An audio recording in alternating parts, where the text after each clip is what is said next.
Sa lahat po ng mga supporters po ng mga Duterte, ito po, mayroon pong impormasyon ang ating kaibigan. Good news po ito ha, hindi po ito bad news. Di ba marami pong nangarap na makabalik na si tatay at makalabas na po sa kulungan. Doon kung saan siya nakulong, doon sa Netherlands, no? Good news po ito para po sa inyo. Kasi marami pong nagtatanong, itiit, pwede po ba itanong po nyo kay kaibigan natin na Dwinding Linyo kung totoo po ba talaga na makakalaya na si Tatay Digong. Di ba prediction ng ating kaibigan din noon na hindi po talaga tatablan po siya ng kaso at saka makakalaya talaga si Tatay Digong. Kaya good news po ito kasi itanong po natin ulit kay kaibigan para marinig po ninyo, kaibigan. Oo, maraming naghihintay po sa inyong kasagutan. Kasi maraming mga subscriber po natin nakapanood sa ating video. Lahat po daw ng mga sinasabi po nyo ay nagkatotoo. Kaya meron po naman po magkatotoo na naman po guys, di ba? Ito po, pakinggan nyo si kaibigan ulit. So, alam ko nga marami pong matutuwa nito pag laya ni tatay. Marami din po itong iiyak ng mga taong kalaban po ng mga Duterte. Maraming malulungkot dahil po hindi po napahamak si Tatay Digong doon sa ICC. Dahil po ay unti-unting humihina ang grabe yung kaso nito. Kaya kaibigan, maraming salamat sa impormasyon. Sa lahat po na naghihintay, ito na po ang sinasabi ng ating kaibigan. Malapit na daw makakalaya at palalayain na. Ngunit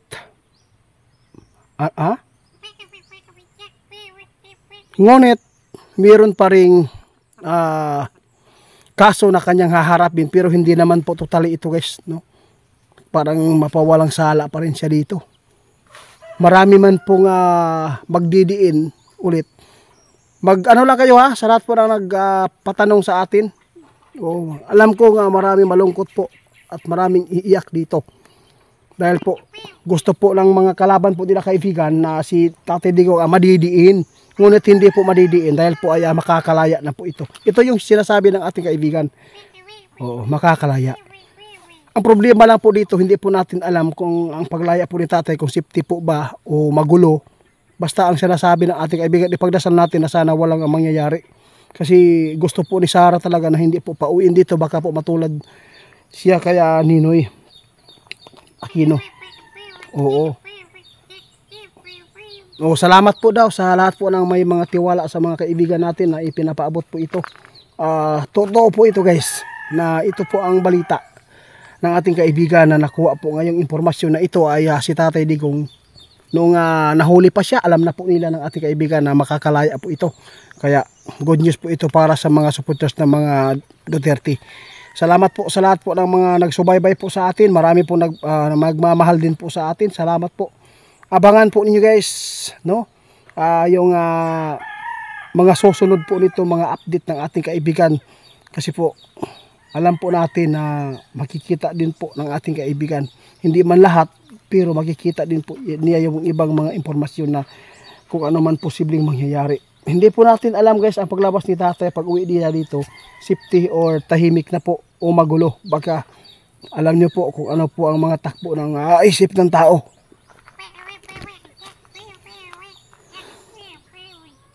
Oo nga, yun ang pinakamaganda ngayon guys.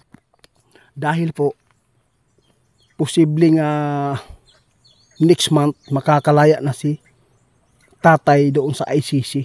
Kung meron na po siyang haharapin, dadalo pa rin po daw siya, sabi ng ating kaibigan. Kasi meron naman pong attorney na napakagaling na taga ibang bansa, no? Tumulong.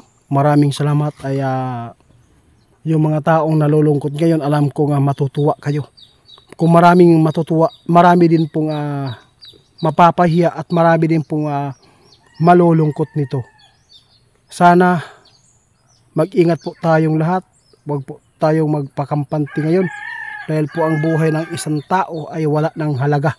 Mas mahalaga pa yung aso na mamahalin na presyo kaysa tao ngayon. Lalo na po malapit na po ang eleksyon, no? Ha? Guys, meron po nga ipinapabot sa kaibigan, no? Singit lang niya. Tungkol po kay Sarah. Bakit po kay Sarah? Mag-ingat po daw si Ma'am Sara Duterte, no? Kasi hindi pa rin maganda po ang plano ng mga tao ngayon. Nais po daw nila na ididiin pa rin si Sara Duterte. Hanggang ngayon guys, no, kahit hindi pa natapos ang problema kasi sa kanyang tatay, babalikan na naman po siya sa pangungulit po ng hustisya, ng batas na hindi po natin maintindihan kung bakit hindi na lang magpapatawad tayo. Magpapatawad na lang tayo. Harapin po natin ang ating mga dapat harapin. Yung mga tao na nag-aapi po sa bansa natin, di ba? Dapat po talaga para mapalakas po ang nito, di ba? Napakasakit po isipin na puro na lang po kaguluhan, palpak pa rin ang inyong panggigipit sa mga Duterte. Yun po ang sabi ng ating kaibigan. Sana naman po ay tulungan natin na isama po sila Marcos at saka si Inday Sara Duterte para maging unity ulit sila at malakas na po ang ating bansa. Ngayon, mag-away-away, wala pong puwersa. Di ba kaibigan? Sa bagay, makalabas naman po si Tatay Digong, di ba? Yung ibang mga problema ay at least po na mabasbawasan yung mga stress ng mga tao, nalungkot dahil po sa pagkawala ni Tatay dito. Tama si kaibigan. Alam na po niya ang mangyayari kay Tatay Digong noon pa, na hindi pa siya nakarating, dinala pa lang siya doon sa Netherlands. Alam po ng ating kaibigan na mawalan po talaga ng visa yung mga kaso niya, no? Mawalang hindi po ba tatablan po si tatay sa kaso niyan, dahil po ay marami po talagang kumakampi sa kanya, lalo na maraming nagdadasal ngayon. Isipin natin ang tao ay hindi po perpekto, no? Hanggat buhay pa yung isang tao, kahit matanda na, kung bumalik po sa kalooban ng Panginoon ay matatanggap yan. Alam natin, makasalanan din po si Tatay Digong kasi lahat po ng sinasakripisyo po niya ang kanyang buhay at sa kanyang pamilya po niya, alang-alang po sa kabataan ngayon at alang-alang po sa mga kababahian at saka yung mga hindi po mapapahamak, no? Nung mahigpit po si Tatay Digong, wala kayong makikitang rape, walang nagpagala-gala, inom, wala. Grabe. Kaya nagpapasalamat po tayo ngayon kay kaibigan natin 20 ay mayroong good Diyos na makakalabas na po si Tatay Digong. Sana po na suportahan din po natin sa CBBM, no, ng kanyang laban ngayon, dahil po siya man po yung